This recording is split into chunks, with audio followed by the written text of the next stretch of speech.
টানা ৯ রাত ধরে ইরানের ওপর হামলা চালিয়ে যাচ্ছে মার্কিন সেন্ট্রাল কমান্ড সেন্টকম। ১৯ জুলাই বিষয়টি তারা ফলাও করেও জানিয়েছে।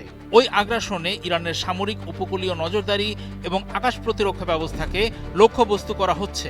সোশ্যাল মিডিয়া এক্সের এক পোস্টে সেন্টকম জানায়, ইরানি সামরিক নির্দেশনা কেন্দ্র, আকাশ প্রতিরক্ষা, উপকূলীয় নজরদারি সাইট, সামুদ্রিক সক্ষমতা, ক্ষেপণাস্ত্র ও ড্রোন উৎক্ষেপণ কেন্দ্র এবং যোগাযোগ নেটওয়ার্ক লক্ষ্য করে ওইসব হামলা চালানো হয়। সংবাদ মাধ্যম তাসনিম নিউজ এজেন্সির তথ্য মতে ১৯ জুলাই দক্ষিণ পশ্চিম ইরানের প্রধান তেল শোধন কেন্দ্র অ্যাবাদানের উপকণ্ঠে মার্কিন ক্ষেপণাস্ত্র হামলা চালানো হয়। অন্যদিকে একই দিনে ইরানি সেনাবাহিনী দাবি করেছে তারা পশ্চিম ইরানে একটি মার্কিন MQ-9 ড্রোন ভূপাতিত করেছে।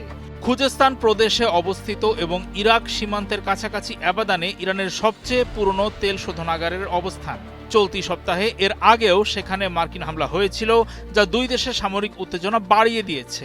তবে ১৯ জুলাইয়ের হামলার কোনো হতাহতের খবর পাওয়া যায়নি বলে খুজেস্তানের নিরাপত্তা বিষয়ক উপগভর্নর ওয়ালিউল্লাহ হায়াতি জানিয়েছেন। এছাড়া ইরানের সরকারি সংবাদ সংস্থা ইরনা জানিয়েছে দেশটির আকাশ প্রতিরক্ষা ইউনিট একটি মার্কিন ক্রুজ ক্ষেপণাস্ত্রও প্রতিহত করেছে। এদিকে সেন্টকম জানিয়েছে জর্ডানে ইরানের প্রতিরোধে ২ মার্কিন সেনার প্রাণহানি ও একজন নিখোঁজ হওয়ার ২ দিন পর সেখানে অজ্ঞাত অবশেষ পাওয়া গেছে, যা যাচাইয়ের প্রক্রিয়া চলছে। পৃথকভাবে সেন্টকম নিশ্চিত করেছে উত্তর ইরাকে একটি ভূপাতিত ইরানি ড্রোনের অবিস্ফোরিত গোলাবারুদ অপসারণের সময় এক মার্কিন সেনা নিহত ও অন্যজন আহত হয়েছেন। হরমুজ প্রণালীতে বাণিজ্যিক জাহাজে ইরানের হামলার জবাবে এবং তাদের হুমকি দেওয়ার সক্ষমতা খর্ব করতে মার্কিন যুক্তরাষ্ট্র এসব হামলা চালাচ্ছে। জবাবে ইরানও ওই অঞ্চলে মার্কিন সামরিক ঘাঁটিতে ক্ষেপণাস্ত্র ও ড্রোন আক্রমণ চালিয়েছে। মার্কিন জ্বালানি সচিব ক্রিস রাইট এবিসি নিউজের কাছে দাবি করেছেন, উত্তেজনা থাকার পরও হরমুজ প্রণালী দিয়ে জ্বালানি তেলের ট্যাঙ্কার চলাচল সচল রয়েছে। জাহাজ চলাচল বন্ধ হওয়ার খবরটি নাকি সত্য নয়। মার্কিন যুক্তরাষ্ট্র তেলের মুক্ত প্রবাহ নিশ্চিত করতে যে কোনো পদক্ষেপ নেবে। তবে ইরানের বিপ্লবী রক্ষী বাহিনীর নৌবাহিনীর বরাত দিয়ে সংবাদ মাধ্যম ফার্স নিউজ এজেন্সি জানিয়েছে হরমুজ প্রণালী দিয়ে জাহাজ চলাচল সম্পূর্ণ শূন্যে নেমে এসেছে।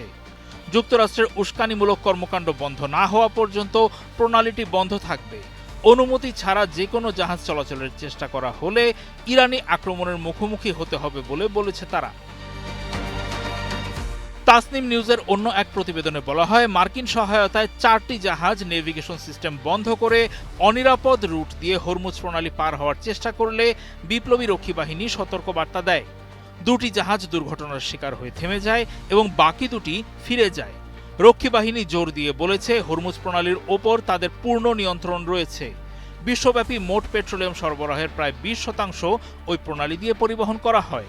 ফলে দুই পক্ষের পাল্টাপাল্টি হামলায় এই গুরুত্বপূর্ণ জলপথকে কেন্দ্র করে উত্তেজনা চরম আকার ধারণ করেছে।